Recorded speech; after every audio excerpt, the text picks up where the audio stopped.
Hello, my name is Sarah Easton. I'm here with my teammates Alyssa Caldwell, Erin Estrada, Katie Gahn, Mallory Knudsen, Jackie Perot, and Elle Watson. We've been working under the guidance of Dr. Christy Peoples and Dr. Claudia Gentry-Weeks this past year on a senior design project, a low-cost diagnostic for detecting RNA-based viruses.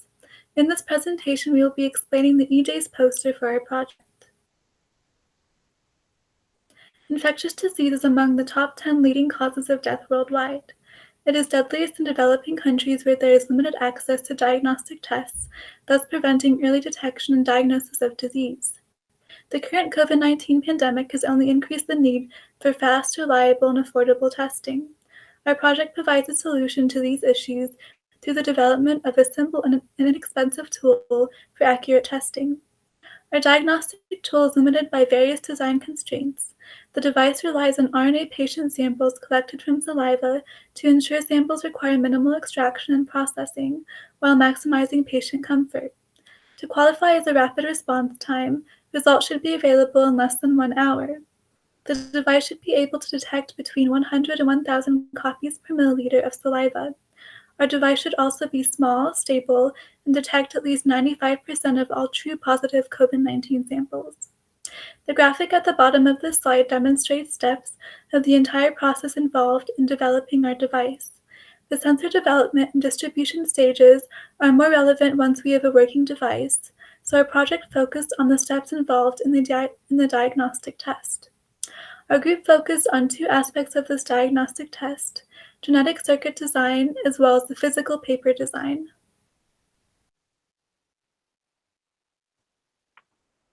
The toll switch is simply a secondary structure in messenger RNA, also sometimes called a stem loop structure or a hairpin structure. It's formed when parts of the mRNA fold and bind back on itself due to Gibbs free energy. The ribosome binding site and the translation start codon for the reporter gene are enclosed in the toll structure and are inaccessible to the ribosome. We considered using either LAC-C or Kaito as reporter genes to achieve a colorimetric change. When viral RNA is present in the saliva sample, it will bind to a portion of the toll switch and expose the ribosome binding site, allowing the reporter gene to be translated into the paper device. When the reporter protein is translated, it sets off a cascade of reactions to produce a colorimetric change on the paper. LAC-C and Kaito are both easily detectable in assays on a paper substrate. Most people know the LAC-C breaks down lactose for cells to consume. Kaito is an oxidase produced in the fungal species Fusarium graminearum that specifically targets the sugar byproducts of chitinase reactions, such as N-acetyl D-glucosamine. So to help us narrow down which circuit design we should move forward with, our team designed models based on Michaelis-Menten enzymatic kinetics. And these enzyme kinetics are shown in these reaction schemes here. And using these models, we created the graph shown at the bottom of this screen. Looking at the LAC-Z graph, nothing interesting really happens until after 5 hours, whereas with the Chi-O model, we receive a colorimetric output within 15 minutes. Now, this model should be taken with a grain of salt, as our KITE model assumed that the horseradish peroxidase that's used for the colorimetric change acts simpler than it actually does, which means that we need to run some tests to validate our current model. To be functional in a cell-free expression system, like the one used in our device, the toehold switch and Kaito sequences needed to be kept in a circularized backbone. We began by designing a linear sequence to have synthesized. We designed the sequence with cut sites on either end of the toehold to make it modular and capable of being used to detect other viruses in the future. Our sequence from promoter to terminator was optimized for production in E. coli, which the cell-free protein expression system that we used was derived from. This linear sequence was then synthesized by IDT and inserted into the PCSB backbone. This resulted in a circularized piece of DNA that could be replicated and transcribed in a cell. This was then put into E. coli, where the colonies produced copies of the DNA that could be harvested to be used in the testing of the device. So once we've collected our sample and extracted the RNA from it, this solution will then be dotted onto the input port of our device. As you can see here, our proposed device is comprised of 3 layers. The first 2 layers have a hole punched through the input port, So when the sample is dotted on the stack device, it will immediately have access to all 3 paper layers. As the sample wicks through the paper and is propelled between the layers via capillary forces, the RNA will come in contact with the toehold switches located along the wax channels. If any of the RNA in the sample has a binding affinity for the trigger sequence of our toehold switch, the toehold will activate and our detection reaction will occur.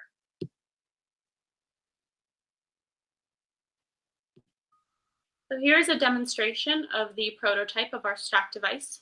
You can see 2 different designs here. The one on the top is our stack design, whereas the one on the bottom is just the single layer of paper. The stack design reaches the outlet port in approximately 40 seconds, while the single layer took nearly 5 minutes to reach the detection zone.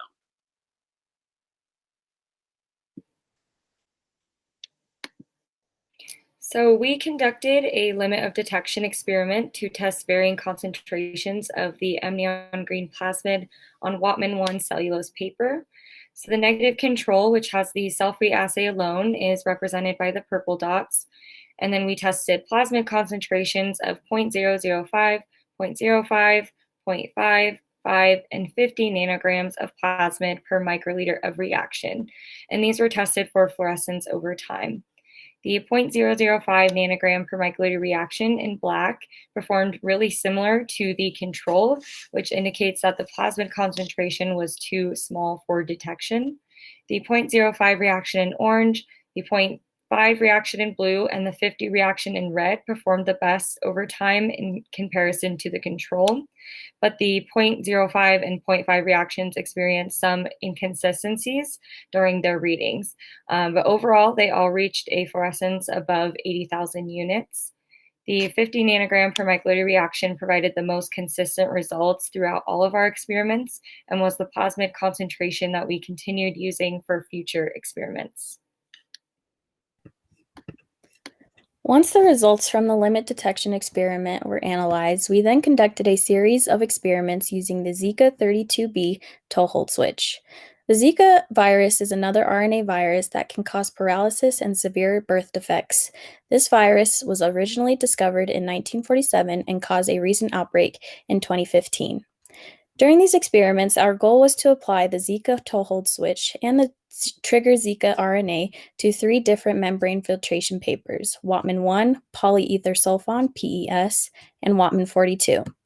Thus, to achieve a fluorescence reading of the toehold switch plus its trigger RNA higher than that of just the toehold switch. As demonstrated in this figure, where the TH is just the toehold switch and the TH plus TR is the toehold switch plus the trigger RNA, we successfully accomplished this goal for each membrane filtration paper, thus proving that the cell-free circuitry for the Zika virus can be embedded into the membrane filtration paper. Moreover, illustrating that when the trigger RNA was successfully bound to the toehold switch, it was producing our colorimetric reporter for at least 7 hours. In the future, we believe that further testing of the toehold switches plus the Chi-O sequence needs to be conducted. This includes retesting the lower limit of detection for the viral load, finding ways to optimize the reaction time and chemical concentrations, confirming reaction kinetics within the microfluidic channel, validation of the Michaelis-Menten model, identifying the best membrane filtration paper optimal for cell-free circuitry adhesion, and further experimentation on optimal concentration and volume levels needed for the maximum fluorescence output. Finally, we would like to acknowledge and show our deepest gratitude to Dr. Christy Peebles, Dr. Claudia Gentry-Weeks, Dr. Ellen Brennan-Pierce, the School of Biomedical Engineering, Dr. Chuck Henry, and Zach Call for all their assistance. Thank you for watching our presentation.